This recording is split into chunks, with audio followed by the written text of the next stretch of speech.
Hey everyone, welcome back to my YouTube channel. My name is Shafali and today's video we are going to discuss BSc first year physical chemistry question paper of Kumaon University और ये जो question paper है 2020 का है.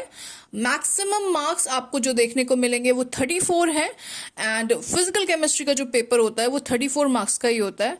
This paper is going to be divided into two sections which is section A and section B.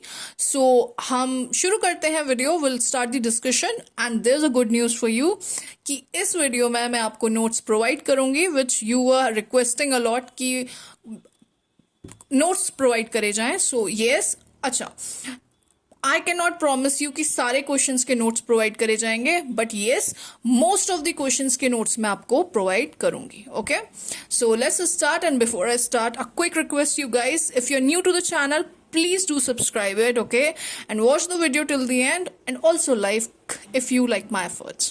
Okay, so let's get going. So section A में आपको 4 question attempt करने, कोई भी 4 आप अटेम्प्ट कर सकते हो. 8 क्वेश्चंस मिले हैं आपको. You have 8 questions in section A. उसमें से 4 क्वेश्चन आप अटेम्प्ट कर सकते हो.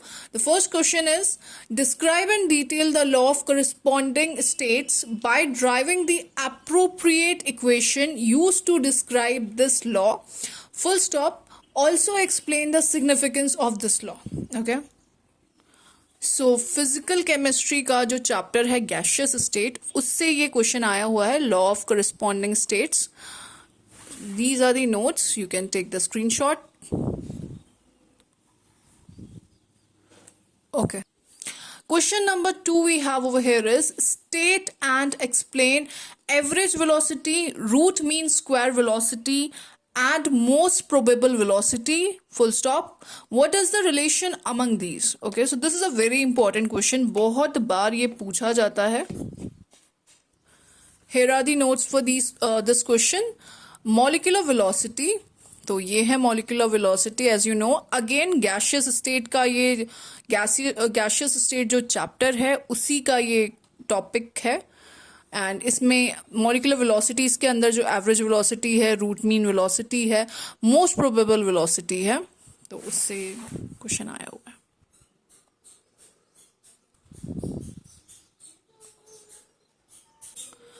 जस्ट इन केस अगर आप एक्सटेंड करना चाहते हो अपने आंसर को, so you can also write relation between average velocity and RMS.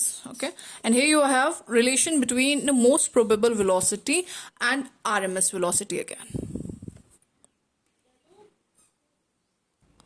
Next question is draw isotherm of carbon dioxide PV graph and explain their physical significance. So ये notes हैं आपके PV isotherm of real gases के. ये जो आपके पूरे जो वहाँ पे ग्राफ बनाया हुआ है उसका एक्सप्लेनेशन है on this page.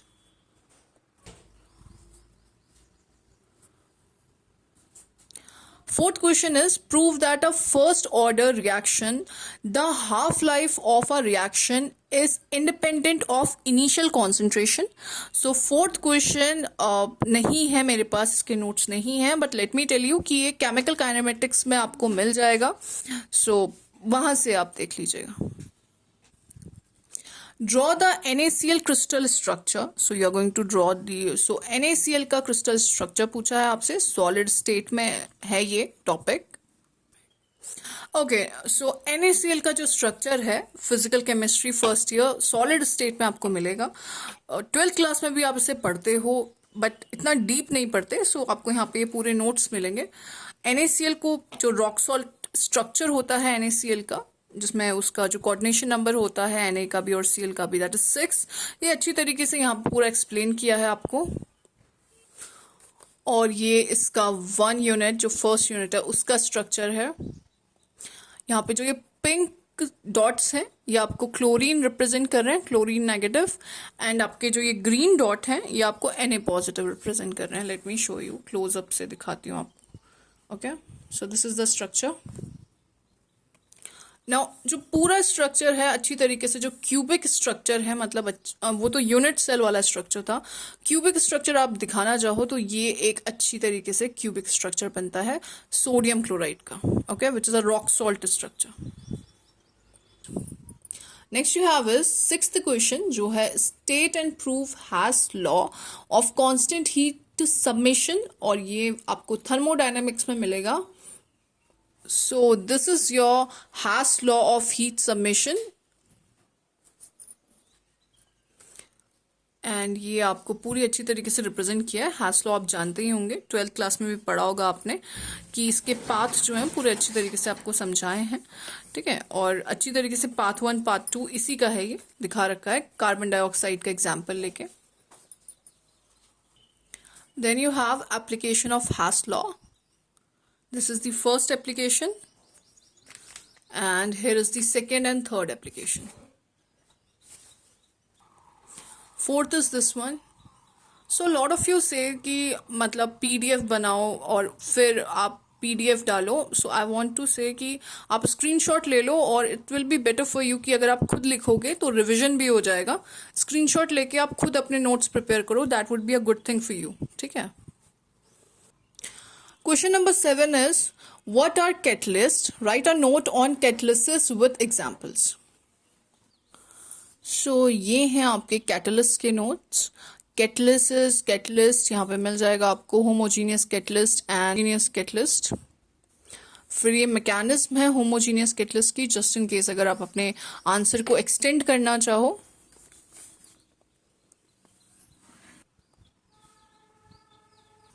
Now we move to 8th question, that is write a short note on emulsions. Then you have here the notes of emulsions. Emulsions बहुत ही easy topic है, and ये सारे ही topic अगर आप देख रहे होगे, ये सारे 12th grade 11th grade में आपने कहीं ना कहीं पढ़े हैं. So these are not that tough.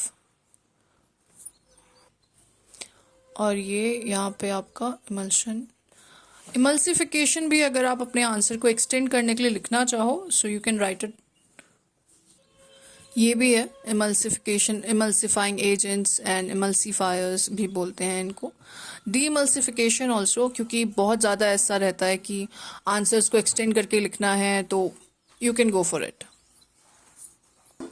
Then we move to section B. Section B में आपको सिर्फ एक क्वेश्चन अटेम्प्ट करना है. देखें आपको कितने क्वेश्चंस मिलते हैं यहाँ पे. सो आपको 4 क्वेश्चंस दिए गए हैं. Out of those 4 questions you just have to attempt 1, और 14 मार्क्स का एक क्वेश्चन मिलेगा आपको, ठीक है. तो चूज वाइजली अकॉर्डिंगली जो आपको अच्छा आता है. क्वेश्चन नंबर 9th, मतलब फर्स्ट क्वेश्चन है ये सेक्शन ए का, वैसे 9th है. सो इसमें क्या है, state and explain viscosity, describe method for determining viscosity in the laboratory. So ये इसको वाले क्वेश्चन का नोट्स नहीं है मेरे पास, सॉरी फॉर दैट. 10th है, बी पार्ट है 10th का, state and explain free path. So this is the mean free path.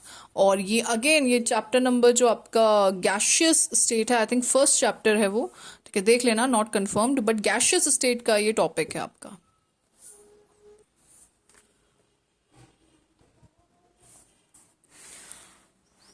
These are the effect of temperature and pressure on mean free path.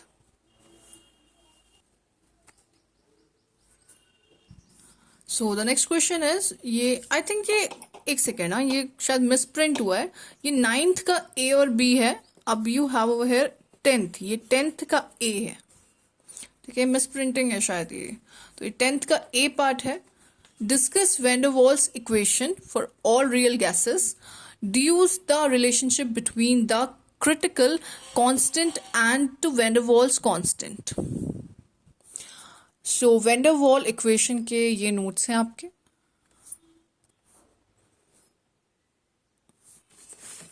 Then pressure correction and volume correction. This is van der Waal equation, okay? Write a note on Snell's law. और इसके भी मेरे पास notes नहीं हैं, so help yourself, आप ढूंढिए, कहीं ना कहीं ज़रूर मिलेंगे आपको. Then 11th question we have, और 8th वाला, सॉरी 11th का 8th ए जो है वो है derive an expression for the first order reaction. What are the pseudo order reactions? Give 2 examples of pseudo order reactions. ये क्वेश्चन जो है ये आपको केमिकल काइनेमेटिक्स में मिलेगा. इसके भी नोट्स नहीं प्रोवाइड कर सकती मैं आपको, मेरे पास है नहीं. Then you have this numerical portion over here, तो आप ये खुद करिएगा. 12th जो है उसका फर्स्ट है what are colloids, explain, describe properties of colloids. So these are colloids. Okay, तो ये नोट्स है आपको. कोलॉइडल स्टेट जो चैप्टर है उसमें सबसे पहला टॉपिक ही कोलॉइड्स है. क्लासिफिकेशन है फिर कोलॉइड्स के. Then you have types of colloids. These are the type of colloids.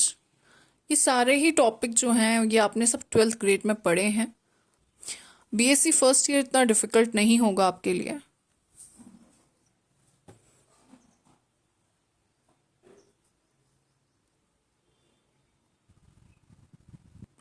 Then we have 12th का part B. Write a note, short note on unit cell. So we have a topic over here which is called, तो ये unit cell, ठीक है, और ये solid state में मिलेगा आपको यूनिट सेल. बहुत ही इजी टॉपिक है ये, लेकिन इम्पॉर्टेंट है. ये पैरामीटर्स हैं यूनिट सेल के, टाइप्स ऑफ यूनिट सेल्स हैं. Face centred unit cell and you have body centred unit cell, फिर आपका एंड सेंटर्ड यूनिट सेल है, ठीक. और एक प्रिमिटिव भी रहा होगा आई थिंक. फिर ये लास्ट क्वेश्चन है, मतलब सी पार्ट है लास्ट क्वेश्चन का. Calculate root mean square and most probable velocity of oxygen molecule at 27 degree Celsius. तो ये बहुत ही इजी सा न्यूमेरिकल है. न्यूमेरिकल्स आप खुद सॉल्व करिए. Good luck for your exams, and if you like the video, please do share it with your friends and also subscribe if you haven't done it yet, okay?